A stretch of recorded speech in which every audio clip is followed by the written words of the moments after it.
흑암으로 하늘을 입히며 굵은 배로 덮느니라. 아멘. 이사야 말씀이 지금 49장에서부터 계속해서 이스라엘의 회복에 대해서 이야기하고 있습니다. 하나님께서 이스라엘 백성들을 구원하실 것이라는 여호와의 종의 사역을 통해서 이스라엘은 승리하게 될 것이고 회복될 것이다. 이것이 55장까지 이어지는 전체적인 흐름입니다. 지금 이스라엘은 바벨론에게 나라가 망해서 70년 동안 포로지에서 고통받고 있는 그러한 상황을 염두하고 주신 말씀입니다. 나라가 망한다는 거, 패망한 나라 백성으로 외국에 끌려가서 산다는 거, 가정이 깨지고 자녀들이 죽임을 당하고 아비들이 전쟁터에 나가서 사륙을 당하고 딸들이 몹쓸 짓을 당하고 나라가 망한다라는 것은 말로 표현할 수 없는 비참한 현실이죠. 그러한 상황 속에서 하나님께서 이스라엘 백성들의 회복에 대해서 이야기하고 있는데 1절 말씀 다시 보시면 하나님께서 뭐라고 말씀하시냐면 질문 두 가지를 던지시죠. 첫 번째 질문이 내가 너희 어머니를 내보낸 이혼 증서가 어디 있느냐. 두 번째 질문, 내가 어느 체주에게 너희를 팔았느냐.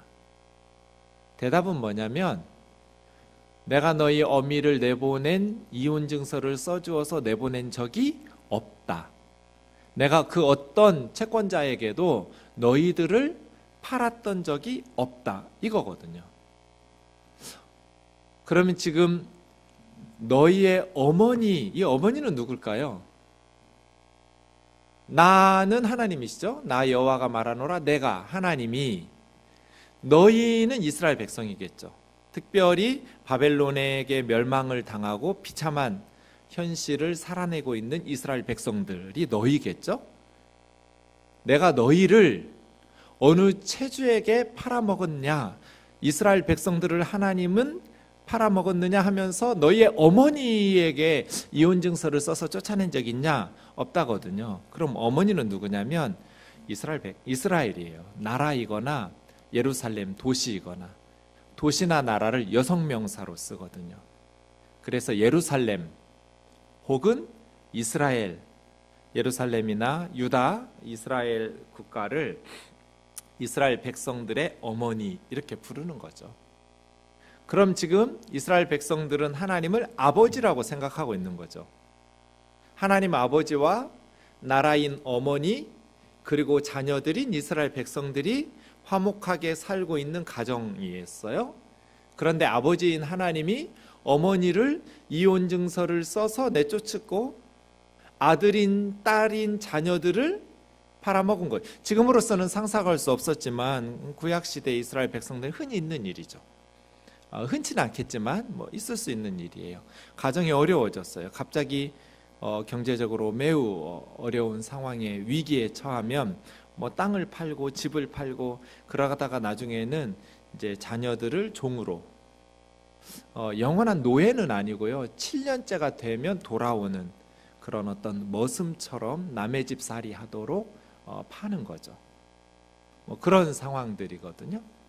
고대에는 아내들이 이혼을 요구할 수는 없었어요. 이스라엘도 그렇고요. 남편들은 이혼을 요구할 수 있었어요. 좀 불합리하죠? 지금 생각해서 보면.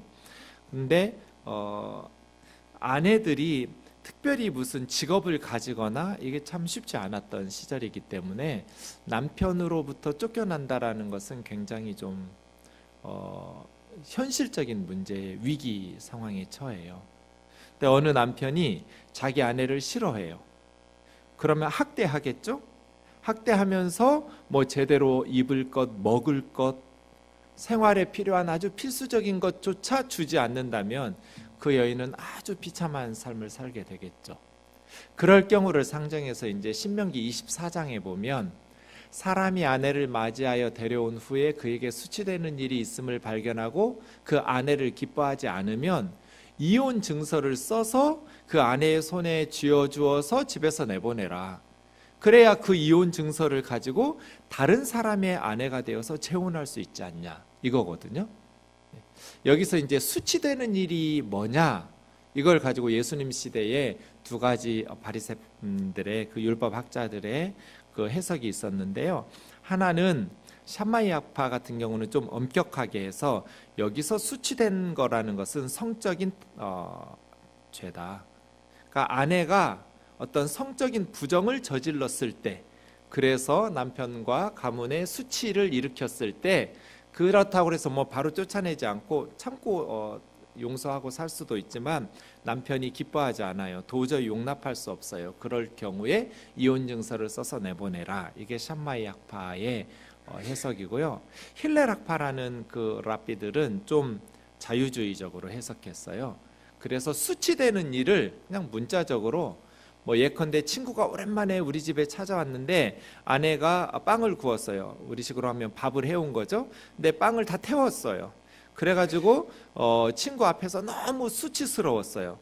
그럼 이혼이 가능했어요. 이게 굉장히 좀 확대된, 샴마이 학파는 수치된 것을 성적인 부정에만 한정한 것에 비해서 힐렐 학파는 굉장히, 아내랑 같이 길을 걷는데 이렇게 예쁜 여자를 보고 자기 아내를 비교해 보니 너무 못생겼어, 자기 아내가. 그래서 남편이 너무 수치스러웠어요, 못생긴 아내 때문에. 그럼 이혼. 이런 식으로 수치된 것을 굉장히 자의적으로 확대해 놨어요. 이혼 증서에 대한 율법은 여기 하나밖에 없거든요, 모세오경 안에서.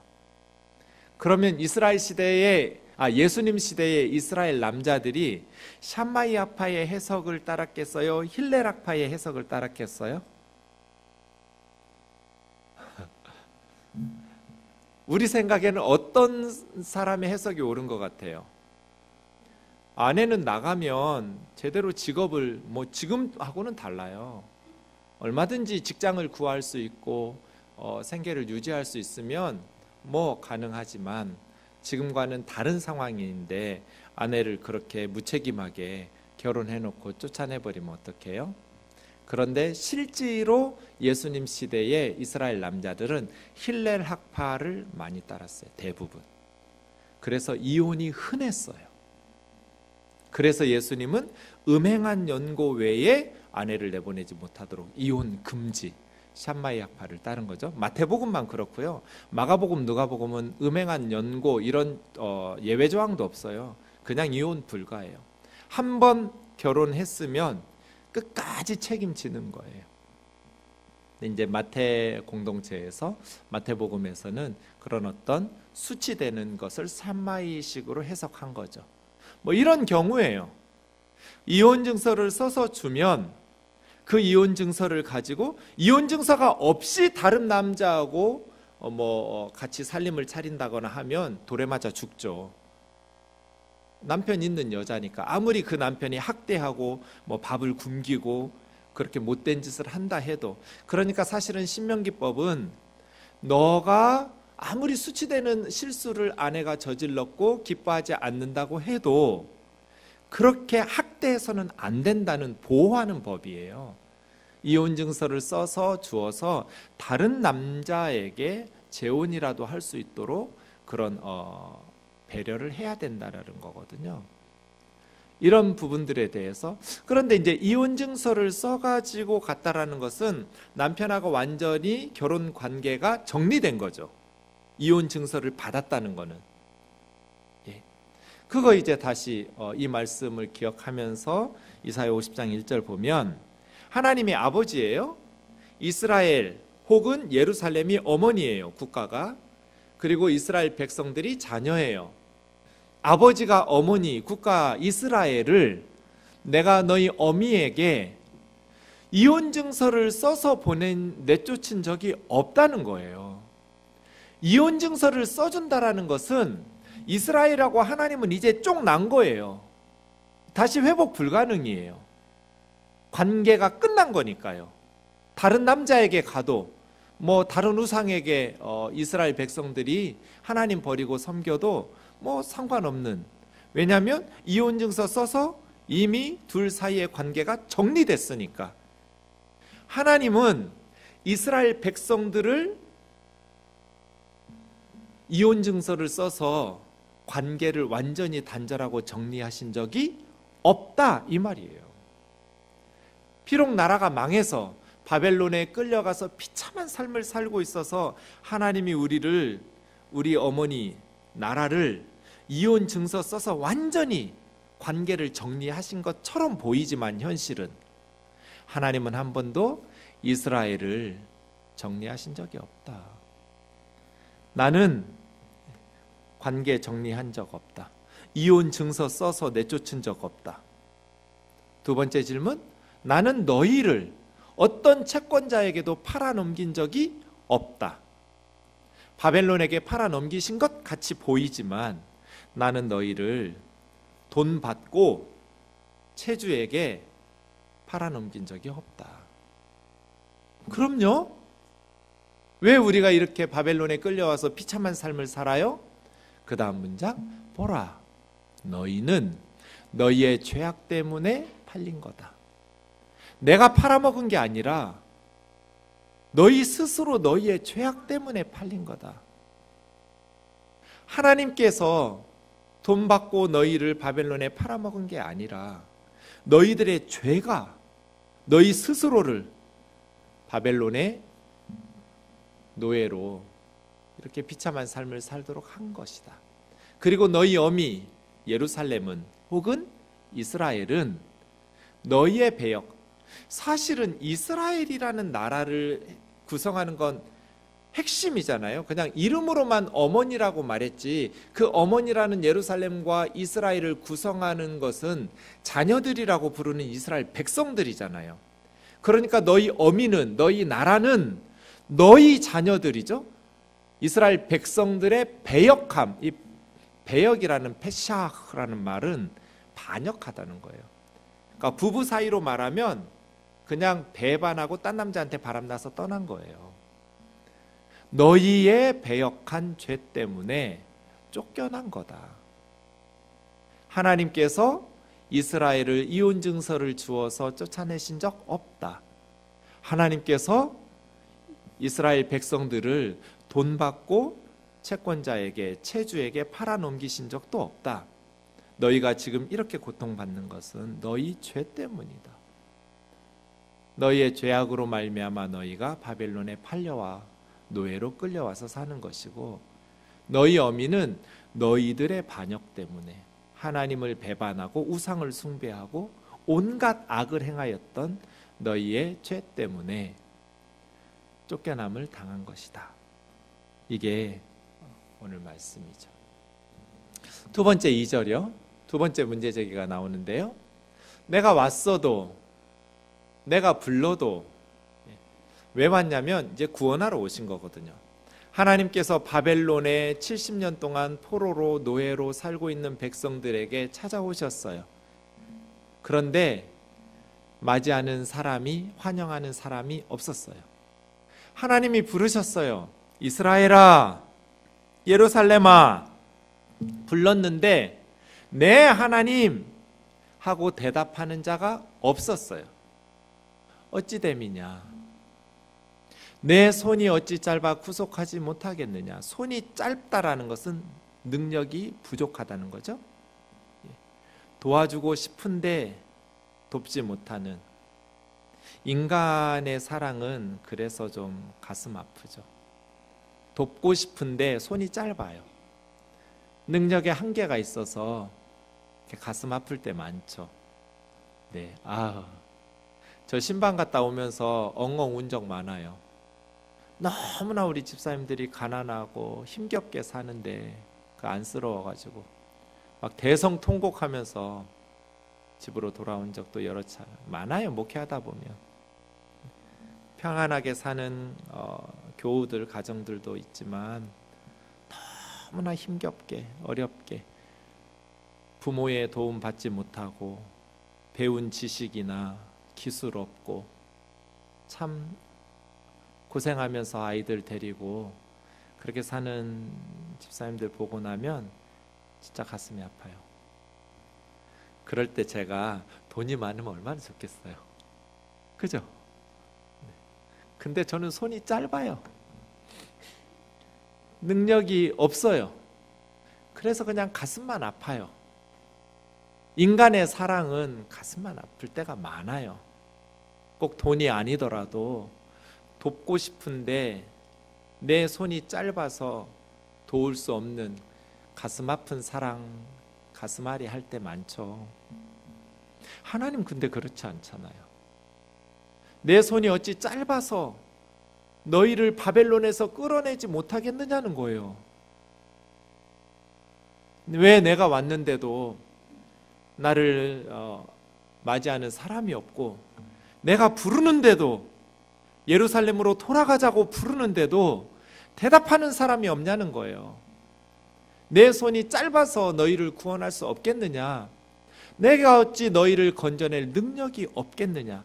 바벨론이 아무리 세계 최강대국이라고 해도 내 능력이 그 강한 바벨론이라는 나라에서 너희를 건져낼 능력이 없겠냐는 거예요. 보라, 내가 꾸짖어 바다를 마르게 하며, 하나님께서 한마디 하시면 바다가 말라버리는, 이게 지금 출애굽 상황을 연상시켜 주죠. 홍해 바다를 마르시는, 하나님께서 말씀하시면 강들이 사막이 되게 하시고 물이 없어져서 물고기들이 죽어서 악취가 나는 그러한 일들, 말씀 한마디로, 꾸짖으시는 한마디의 하나님의 말씀으로 바다도 말리고 사막으로 만드시는데 말이에요. 3절에도 이어지고 있죠. 하나님께서 한 말씀만 하시면 하늘을 흑암으로 덮이며, 10가지 재앙 중에 마지막 9번째가 흑암이었죠. 네, 갑자기 깜깜해졌어요. 하늘이 굵은 배로 덮어버리는 것처럼 가끔 한낮에 갑자기 먹구름이나 일식이나 월식이 오면서 어두워지기도 하죠. 세상이. 2절 3절 말씀은 하나님이 능력이 부족한 게 아니다 이죠. 오늘 본문은 우리에게 두 가지 질문을 던져요. 신앙생활에 있어서 이 두 가지가 굉장히 중요한 것 같아요. 첫 번째는 1절, 두 번째는 2, 3절. 하나님께서 우리를 버리셨는가? 하나님께서 서울을, 대한민국을, 저 북한의 우리 백성들을, 하나님께서 이혼 증서를 써서 완전히 우리 대한민국은 이제 타락했으니 관계를 정리해 버리신 것인가?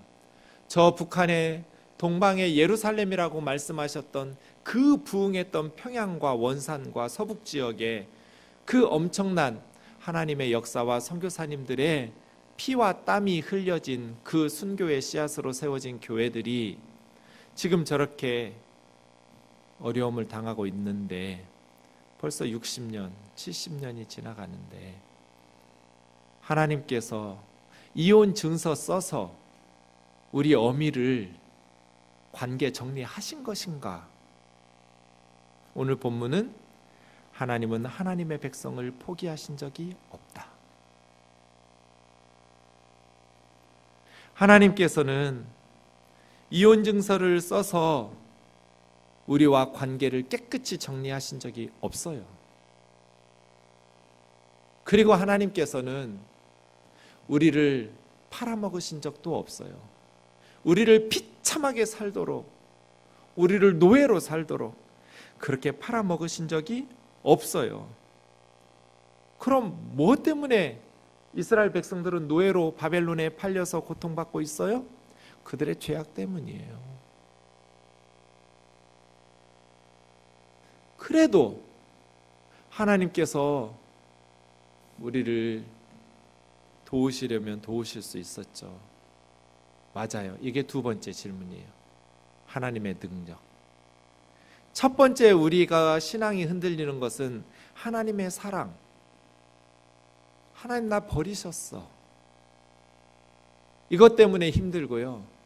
두 번째는 하나님의 능력. 하나님은 손이 짧아서 나를 구원하실 능력이 없으신가? 이 두 가지 우리가 말씀을 통해서 다시 새롭게 하나님 앞에 나가야 돼요. 하나님은 우리를 버리신 적이 없다. 그래서 어떤 상황에서도 하나님의 백성들은 하나님을 포기하면 안 돼요. 우리 죄 때문에 우리가 팔린 거예요. 우리의 반역 때문에 우리 스스로 팔린 거예요. 그럼 어떻게 하면 돼요? 죄 때문에 팔린 것이고 반역 때문에 내보냄 당한 거라면 죄 문제를 해결하면 되잖아요. 반역의 문제를 해결하면 되잖아요. 어떻게 해요? 회개함으로.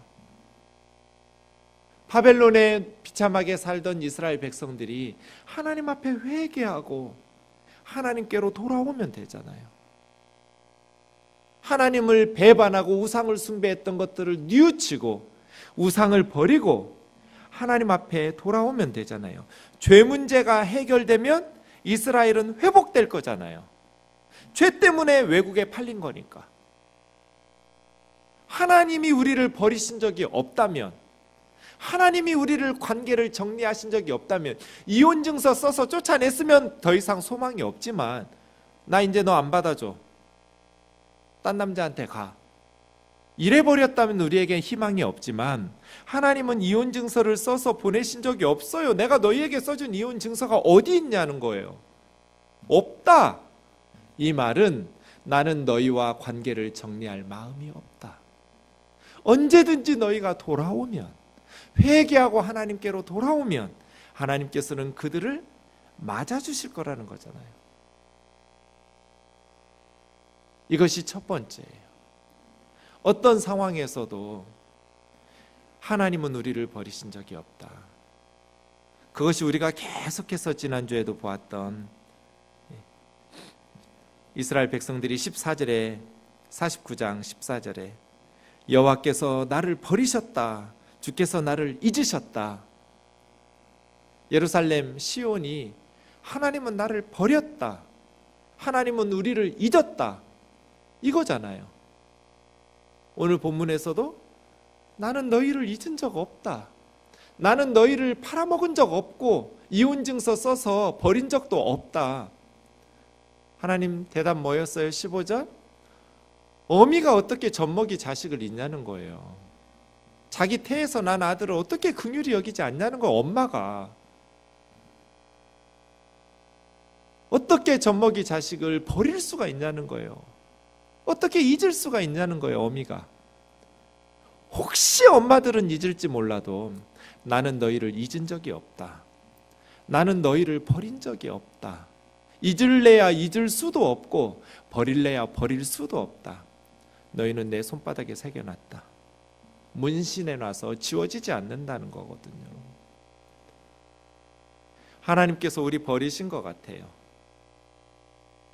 전쟁에서 패배하고 나라는 패망하고 성전은 불에 타고 왕은 두 눈이 뽑혀서 쇠사슬에 묶여서 끌려가고 왕자들은 다 사륙당하고 우리가 살던 집들은 다 불에 타버리고 예루살렘은 잿더미가 돼버렸어요. 하나님 버리신 것 같아요. 잊으신 것 같아요. 나는 너희를 버린 적이 없다. 너희 죄 때문에 너희 스스로 팔린 거다. 회개하고 돌아오면 언제든지 나는 너희를 구원할 거다. 내 손은 짧아서 너희를 능히 구원하지 못하지 않는다는 거예요. 하나님께서 우리를 붙드시고 세워주시는 그 은혜로 하나님 은혜 안에서 믿음으로 승리할 수 있기를 원합니다. 요셉처럼. 요셉은 형들의 시기 질투와 미움을 받아서 애굽의 노예로 팔려갔어요. 채색 옷을 입고 부잣집 아들로 사랑받으면서 살았던 요셉이 노예가 됐어요. 말이 안 통해요. 알아들을 수가 없어요. 외국이에요. 거기에서 무시당하면서 요셉이 얼마나 고생했겠어요? 그런데 요셉은 보디발의 아내가 동침하자고 유혹했을 때 내가 하나님 앞에서 어떻게 그런 죄를 지을 수 있느냐고. 애굽에 비참하게 팔려가고 노예로 살고 있었지만 요셉은 하나님을 놓지 않았어요. 인생이 한순간에 바뀌어버렸어요. 요셉의 인생이 한순간에 엉망이 돼버렸어요. 그런데도 요셉은 하나님을 포기하지 않았어요.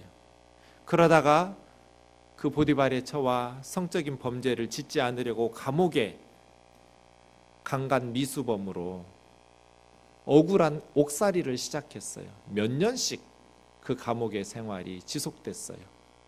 그런데도 요셉은 하나님을 포기하지 않았어요. 하나님이 버리신 것 같은데, 하나님은 요셉을 잊으신 것 같은데 13년이에요. 총리될 때까지. 17살 고등학교 1학년 때 그 나이에 팔려가지고 30살이 될 때까지 요셉은 비참한 노예와 감옥의 죄수로 살았어요. 그런데 하나님을 포기하지 않았어요. 하나님의 사랑을 의심하지도 않았고 하나님의 능력을 의심하지도 않았어요. 하나님은 우리를 잊으신 적도 없고 우리를 포기하신 적도 없다. 이 세상이 악하고 우리가 어리석고 연약하기 때문에 때로 악한 세상에서 살면서 정말 힘겨운 순간들, 너무너무 어려운 일들을 만나기도 하지만 그 어떤 상황에도 절대로 하나님은 우리를 잊으신 적이 없다. 젖먹이 자식을 잊는 엄마는 없어요. 설령 그 엄마들은 자녀를 잊어버려도 하나님은 우리를 잊으신 적이 없다고 말씀하시는 그 하나님의 말씀의 신뢰를 굳게 붙잡고 요셉처럼 정금같이 더 지혜롭고 더 깊이 있는 인생, 더 값지게 살아내서 하나님께서 우리를 이 세상에 보내신 하나님의 귀한 사명을 잘 감당하다가 하나님이 부르실 때 천국에서 잘했다, 착하고 충성된 종이라고 칭찬받는 저와 여러분 되기를 주님의 이름으로 축원합니다. 우리가 의지할 것은 그 하나님의 사랑과 능력을 신뢰하는 것. 이 악하고 험한 세상에서 하나님 한 분 외에는 소망이 없다라는 것을 믿음으로 고백하면서 살아가는 저희들 되기를 원합니다. 찬송가 94장 부르